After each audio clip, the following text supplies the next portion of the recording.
House.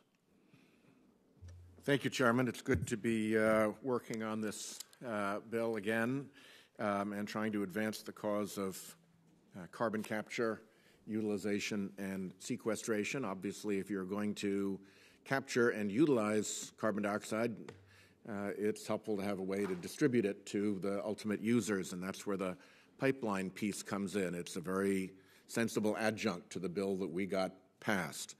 I would like to make 2 points. One is that pretty much everybody on the Republican side of the aisle who has thought the climate change problem through to a solution, whether it's former senators, former representatives, former Treasury secretaries, former EPA administrators, former presidential economic advisors, they all more or less come to the same place, which is that there needs to be a market price on carbon dioxide emissions.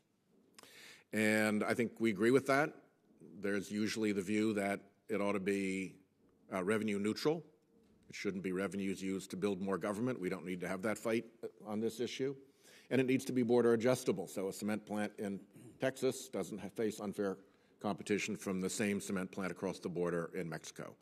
All of that is very doable, but it's going to take a little bit more leadership from our friends in the fossil fuel industry before we get there. I want to make it clear that from my experience here in the Senate, when our oil majors say they understand that climate change is real, they understand that their product is causing it, and they support a price on carbon emissions, that is not a truthful statement. At the end of the day, their entire political and electioneering apparatus remains fully dedicated to making sure that there is no price on carbon. How they're going to explain to the future and to their shareholders why they say one thing publicly and direct their political and electioneering efforts in a completely different direction, I leave up to them. But I'm here as witness to the fact that there is zero political and electioneering support from those industries for the serious price on carbon they claim to support. So in the meantime, we can do things to move things forward, and this is one of those ways to move things forward. The second point I'd like to make is that we need to be very careful about making sure that when we're talking about regulatory efficiencies, we are really talking about regulatory efficiencies. When that becomes a code for undoing environmental protections, I'm out. We have seen regulatory efficiencies pay off in big ways. Rhode Island has steel in the water and electrons flowing into the grid from the first offshore wind turbines in the United States because we designed a better regulatory process than Massachusetts did. Cape Wind in Massachusetts died over more than a decade of regulatory process. We did it faster, smarter, and right in Rhode Island, and the payoff is we got the first offshore wind in the country. So there, in fact, are ways to make regulation achieve its purpose in the most efficient way. We have to guard against that being a screen for undoing the underlying protections. And that is a principle that I am going to bring into this bill and into all of my oversight efforts on this committee. And I appreciate the opportunity I've had to work with so many friends on this committee on this and on the previous bill, and I'm delighted to see my distinguished Dakotan colleague here. Senator Whitehouse.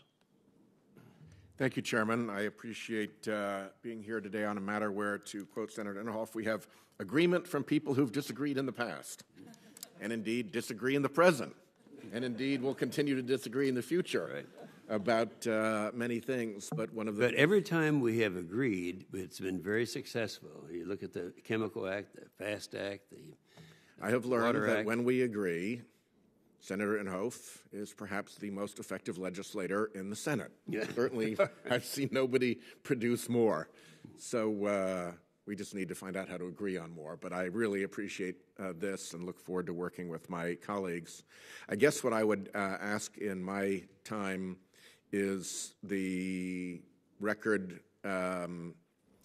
be clear what the sort of baseline proposition is here, why it matters to reduce our emissions of carbon dioxide, our anthropogenic emissions of carbon dioxide, starting with Dr. Northam.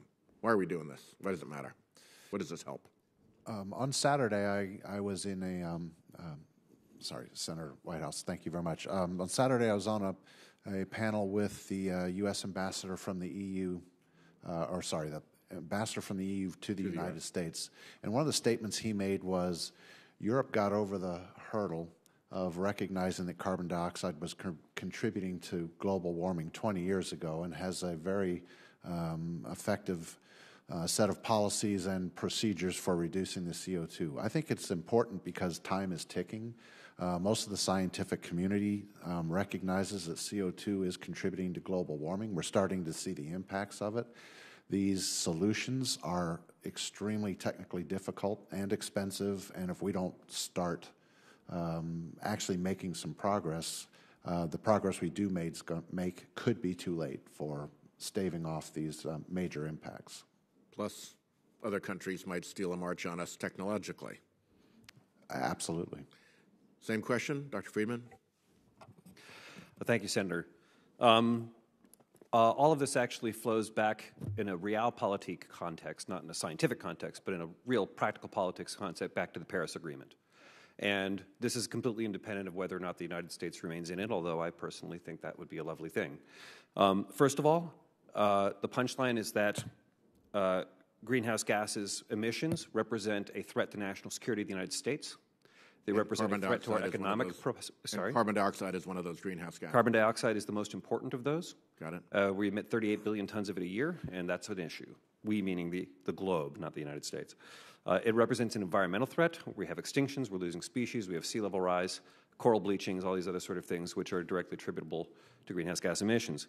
In addition to that, we are starting to have economic impacts that are associated with that are rather grim and problematic. That is, however, not as important as that is, and as much as I spend my time on it, it's not the most important thing. The most important thing is actually 197 countries have all said that they care about it, which means the entire global market is organized now. The entire global market is organized now to figure out ways to reduce emissions and to turn carbon dioxide into value. And that's setting aside everything else, participating in that global market has economic value for the United States. Indeed, as export technologies to the United States, both in terms of product and in terms of heavy equipment. Mr. Desch? Did I pronounce your name right? If I did, I didn't. I apologize. You did. Thank you, Great, Senator. great. Thank you. So I think the bottom line here is this is going to be the economy of the future. It's figuring out how to take the carbon that is already in the air, pulling it back in a way that improves the economy and the environment. And we need to get the carbon dioxide out of the atmosphere because of what? Because of both the environmental harm that could come from climate change as well as all of the other changes to our society. But I really see this as an opportunity. There are 2 trillion tons of CO2, trillion with a T, that have been put into the atmosphere. All of that can come back out as a valuable resource, and that is the biggest business opportunity that we have ever seen. And so if we can figure out how to do that across the economy, that's a huge opportunity that simultaneously solves these massive global challenges on hand. Hard to do any of that if there's no price on carbon, though, because then there's no revenue stream, correct?